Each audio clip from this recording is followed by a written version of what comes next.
Sa nakausap namin, may-ari ng airplane, anak ng may-ari ng airplane.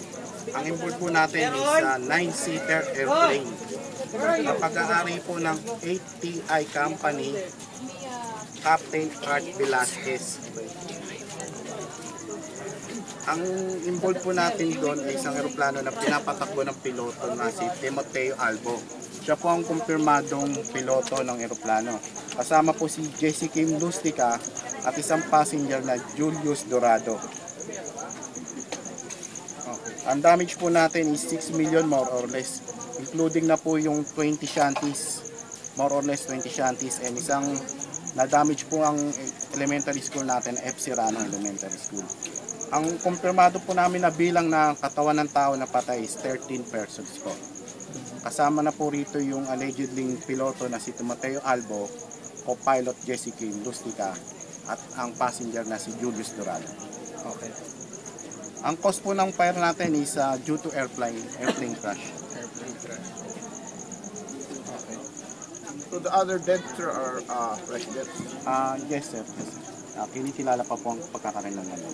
Sir, sa mga hospital dinala itong Kinuha na po sila ng SOCO, mga bangkay nila.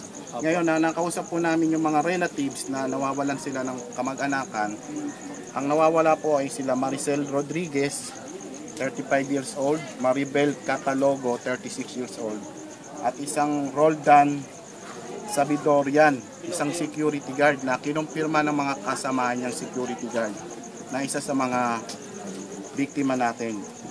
At ang isang Clyde Reploredo, 3 years old na batang lalaki. Margarita Ranyon, 27 years old na babae. At isang James Brian Ranyon, isang batang lalaki na may 5 taong gulang. Okay. So far, hanggang dun pala. Sir, ito mga sinabi niyong pangalan, ito, mga dead or missing? Hinahanap po sila ng mga kamag-anakan nila. So kinukumpirma natin kung kasama sila dun sa mga naging biktima na cadavers na natagpuan. Sir, nahirapan ba tayong apulihin yung apoy? Dahil sa sikip ng daan, medyo, ang bumbero naman natin mabilis ang pag-responde. Mabilis din naman naapula yung sunog. Kaya lang, dahil sa masikip ang daan, maraming tao, kaya medyo lang nahirapan pumasok.